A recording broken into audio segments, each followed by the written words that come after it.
And I'd love to introduce you all to Dr. Christine Petit.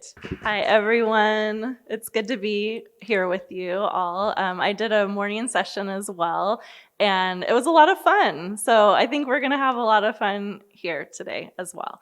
I am Christine Petit. I'm an organizational consultant and leadership coach, but I think Dr. Schumer described me as a health department affiliate over lunch because I've worked closely with the health department in my former role as the hub manager for the Building Healthy Communities initiative in Long Beach and the founding executive director of Long Beach Forward. And I also served as a member and chair of the Board of Health and Human Services for about 4 years. So I know how important the work that you all do is, and I'm really excited to be here with you today. So as we get started, I'm going to encourage you to reflect a little bit on what is your relationship to rest and play. What is your current relationship to rest? What is your current relationship to play? And how does your work in public health impact your relationship to rest and play? Let you think about that for just a minute, and then I would love to hear any reflections that you have too. So what inspired you to come here today? Or you can more directly answer one of these questions. If anyone would share, I would love it. Yes, thank you. We battle. Okay, all right. So she's battling her current relationship to rest. Thank you. Other perspectives, your relationship to rest or play, what inspired you to come? Yes. Okay. All right. So they're married. You have a good, harmonious relationship with rest. Okay, wonderful. Awesome. Anyone else want to share? Yes. Okay, divorce. So maybe you rested at one point? It's complicated, really noticing, does this feel restful? Is this what rest looks like for me? Am I happy with how this is feeling or settled with this? And for some, it can be really unsettling if you've had that experience of go, go, go and kind of unrest, to be like, oh, this is weird. Am I missing something? Yeah? All right, cool. Well, thank you for sharing. So I'm going to share a little bit about some things that you probably already know, the systemic issues that interrupt our ability to rest and play. We're not going to spend a ton of time there, but I think it's important to just be grounded in that and say, it's not all of our personal decision about how we rest and play. Let's understand kind of the systemic context that we're in, and then let's also make choices where we do have them. So we'll spend a lot of time in that place of choice, but just to give us a grounding, some of the systemic issues that interrupt our ability to rest and play, the very technical term of hustle culture you might be familiar with, but it's promoted by capitalism and other systems of power and oppression like white supremacy, patriarchy, ableism, and many more. But the core messages there are that what matters most is productivity, that rest is a reward that has to be earned, so you need to work or earn your rest. Rest is a privilege, or for those with privilege. And then we do a lot with a little as a badge of pride. Now, as a former executive director who ran a nonprofit that was looking at health and racial equity, I used to say this with a lot of pride. We do a lot with a little. We're scrappy, we pull it together, we make it work. Absolutely. And at a certain point, I think the team looked at me and was like, this isn't really the brag that you think it is. And so we need to do more to resource ourselves and really to solidify that, our standing, the work that we do, it needs to be valued, and absolutely. And we see this happen a lot in public health and other fields that are undervalued. And it's important to note, just because it's undervalued, what I mean by that is it's, in our society, how is public health funded? In our city, how is public health funded? It's predominantly grant dollars, and you're cobbling things together and doing a lot with a little and saying, we need to do this, let's figure out a way to do this. And that's awesome. And it's important to have more of the city's general fund go to public health. It's important to make sure that these vital services are well resourced.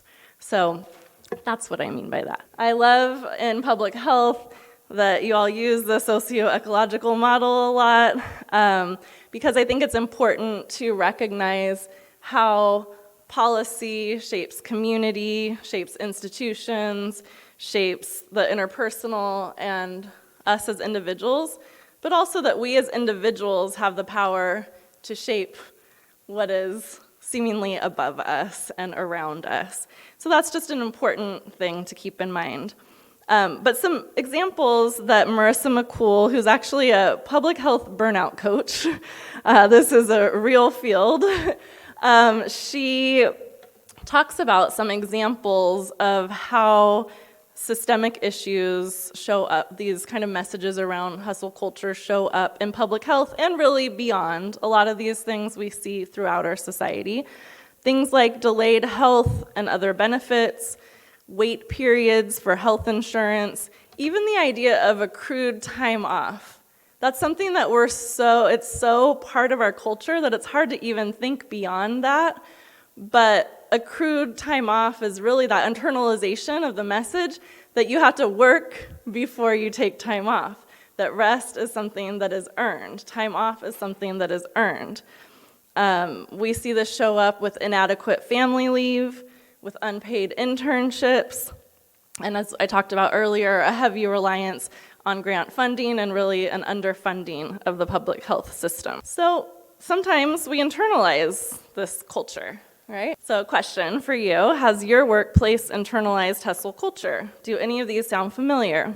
Employees are praised or rewarded for working long hours.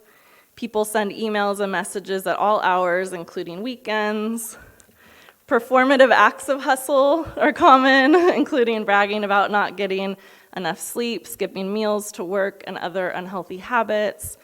Employees take pride in not using paid time off or are discouraged from taking time off. It seems like work is the most important thing to anyone, and there's not a recognition of kind of personal life outside of work. When someone asks for help, they're told to find a creative solution instead of receiving additional resources and support. So those are just a few examples of how that can be internalized. I'm wondering, just raise your hand if you don't mind, if one or more of those seem familiar to you.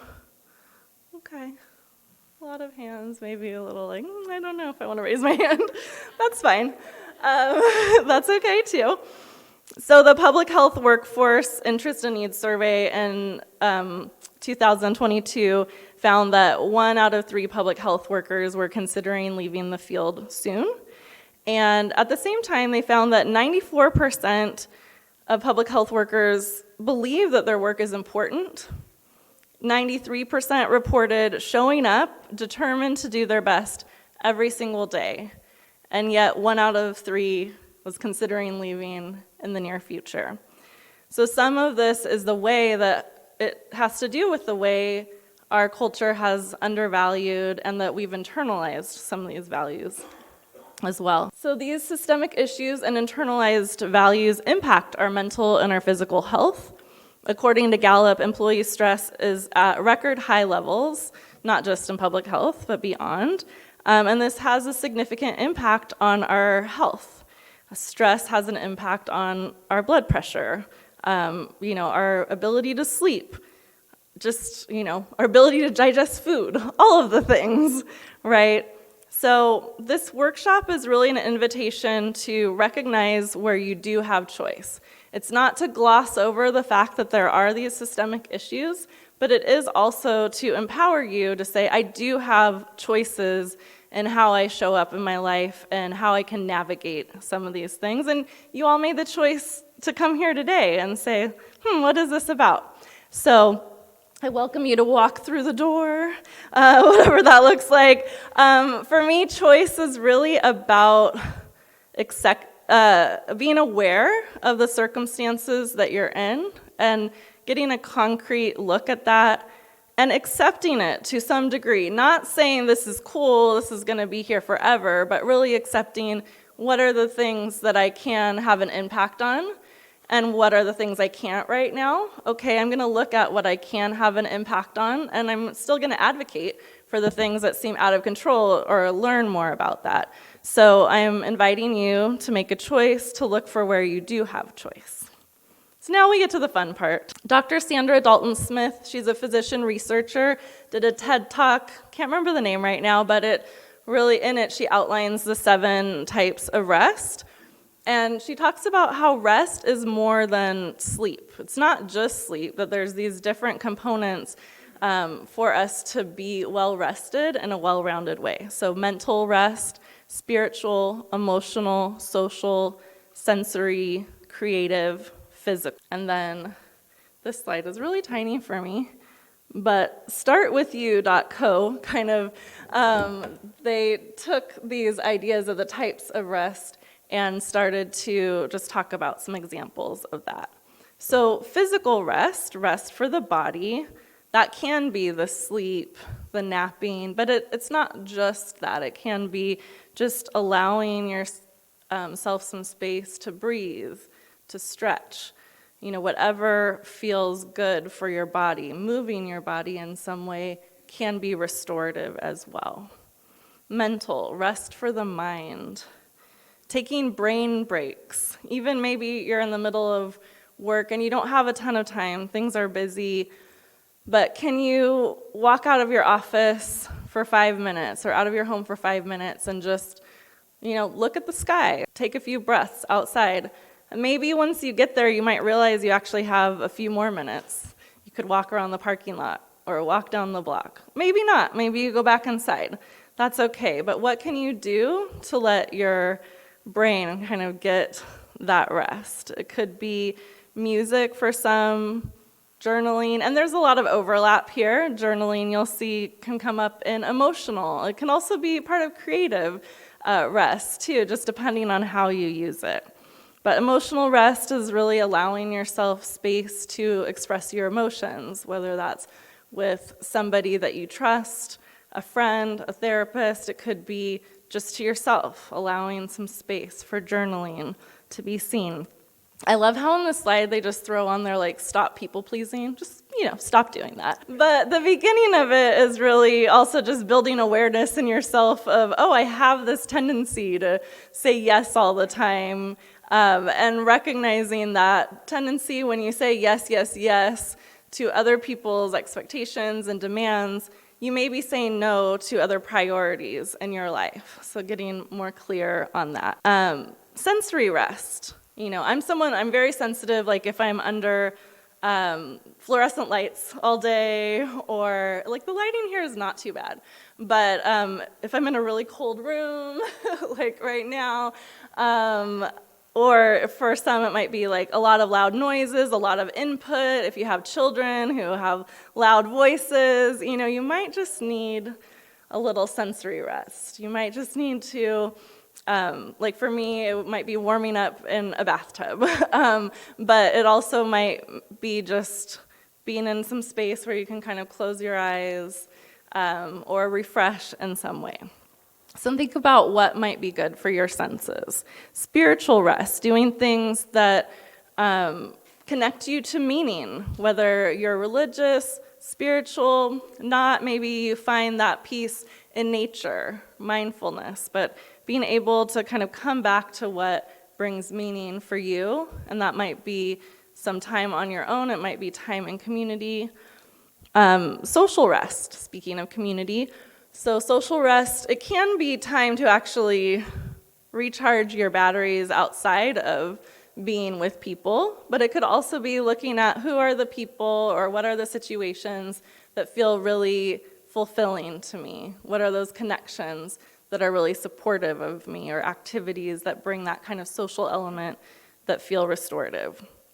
And then creative rest. It could be literal, making art. So I encourage it to be something that's playmaking, not to be really good at it, because we have a tendency to make play or projects into things that we're I need to get really good at it. So no, letting go of some of that, but it could be making a space beautiful, it could be finding other ways to get creative in your life. So in this part of our interactive workshop, I'm going to actually encourage you to get creative and find your way to one of the 7 signs. But before you do that, I'll set it up a little bit.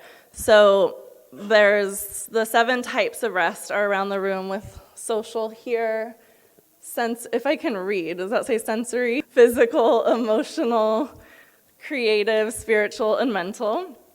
And so what I would like you to do is go to the area which currently feels the best to you right now, and just connect with the folks who show up there. Like, how do you like to get that kind of rest? Or why does that feel the best to you right now? So I'm going to give you a few minutes to do that, and then I'll kind of roam around and chat with you.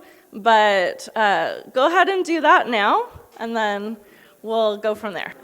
Thank the folks next to you. And, you know, the reason I'm telling you not to sit down is because there's one more to do. Which area of rest would you like to explore getting more of?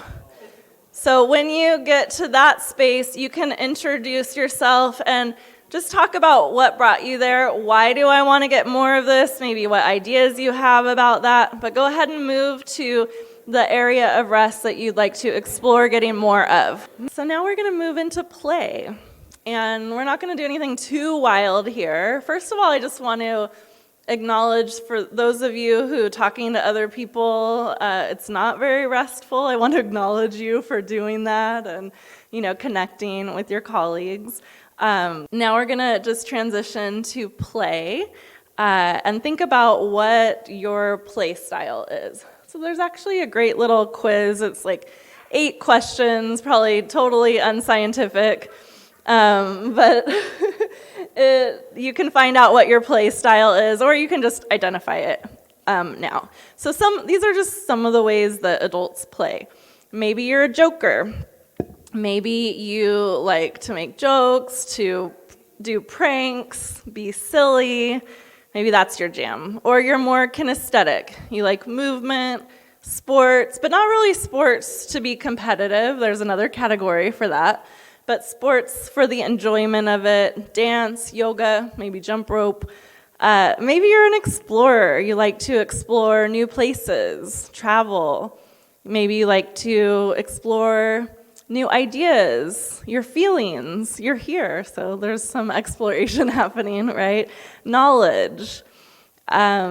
Maybe you are a competitor. So those are the folks who like the competitive game, or something that has rules, competition, and there is a winner and you're playing to win. Directors like to plan, to make things happen.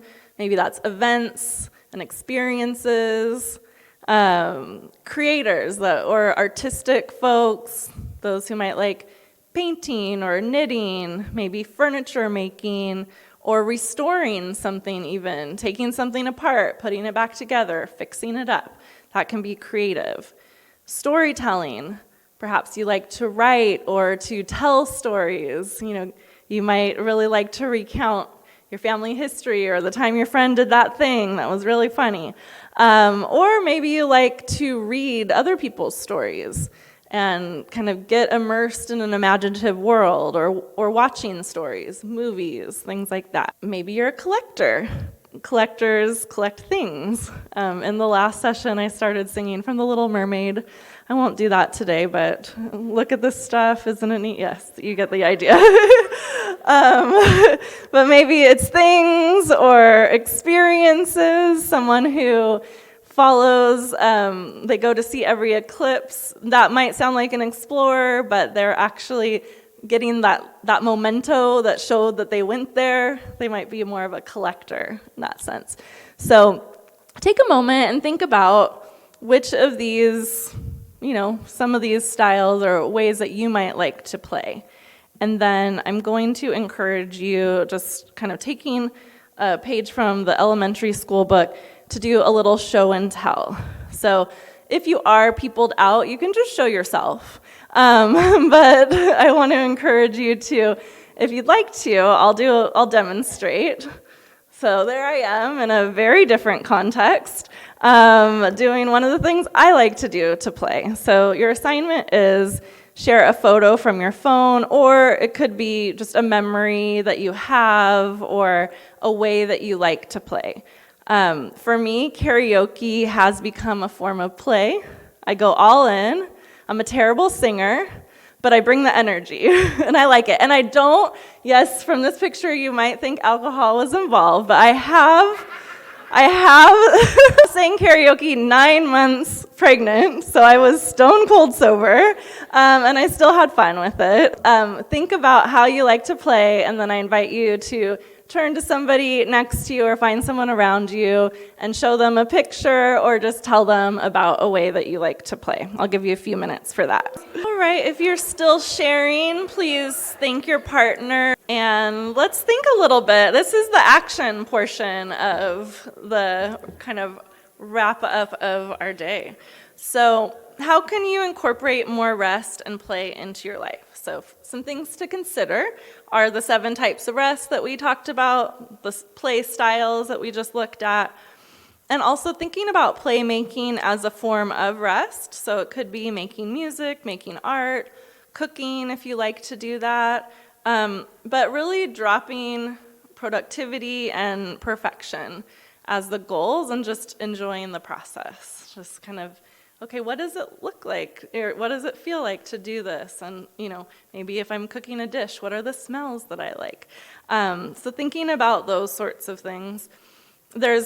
So after this, I'm going to show at the end, I'm going to show a QR code. If you go to that, I'll be able to send you not only the slides, so it sounds like you're going to get those, but also I have 2 additional resources. One is related to a podcast where the person talks about playmaking as rest, which I really like. So kind of a resource to go with that. And the other resource I'll send you has to do with micro movements, which we're going to look at in just a second. So also thinking about where might you need to set boundaries and how can you be intentional with your yeses and nos. Just keeping in mind that when you say yes to some things, you're saying no potentially to others. And really, what do you want to bring more into your life? Hopefully you explored this a little bit as you're thinking about what's going well in your rest and play practice and areas of rest you'd like to explore. But I'd like you to think about what's one goal that you have related to rest and or play. It doesn't need to be a SMART goal or anything like that. It can just be like, I'd like to go on a bike ride or whatever it is. I'd like to get more, physical activity. It can be that kind of goal. So think about one goal that you have related to rest or play. And then I encourage you, if you have your phone or a place to take notes, just to jot it down so you have it. Then we'll look at step 2. Anyone? So you have some general senses of, okay, I have some goals. I might want to do more of this or that. Now, identify your first step. This is a micro movement toward your goal. This cannot be a big thing like, I'm going to suddenly meditate every day for 30 minutes. Okay? We're not talking that. We're talking something that takes 5 seconds to 5 minutes to do. If you end up moving toward that goal of 30 minutes of meditation or walking or whatever your goal is, awesome, but we're starting small. So a micro movement is, the idea is to complete big projects or goals one tiny movement at a time by coming up with micro movements that take 5 minutes or less to do.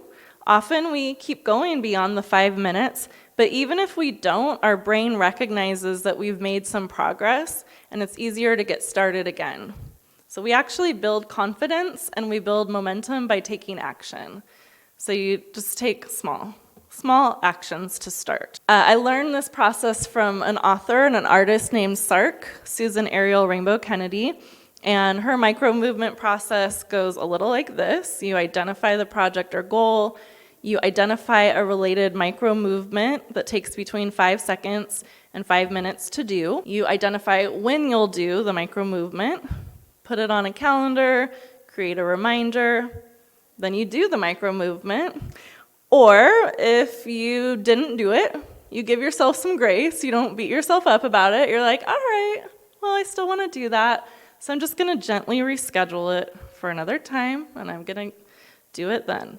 And then once you've done this micro movement, you identify your next micro movement and repeat this process. Sark she's written 18 best-selling books, and she's written each book by using that process. Big projects get done, just tiny movements at a time. And your rest, your play, they're not necessarily projects, but they're goals in your life. They're things that you aspire to, and so you can do them just tiny movements at a time. She also says to add fun and delight wherever you can. So if maybe it's like, I want to write more, like find my favorite pen and put it next to my journal. Or she talks about cleaning up a messy room that's overwhelming. One micro movement could be opening the door to the room, screaming, and shutting it. It's just like, okay, even there's energy that's like, okay, I looked at that room, and now it's like, okay, I can go there again sometime. So have some fun with it, delight yourself. Like, this doesn't all have to be serious either. We get to rest and play, right? So any ideas about micro movements that you want to try connected to your goal? So you get the idea, and then, like I said, I'll give you a handout that kind of breaks that down a little bit more if you want it. So a great rest resource is the Nap Ministry. Tricia Hersey, she wrote the book Rest is Resistance, and this is from her rest deck.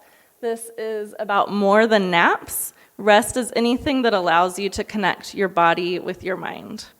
So I really appreciate all of your attention, your participation.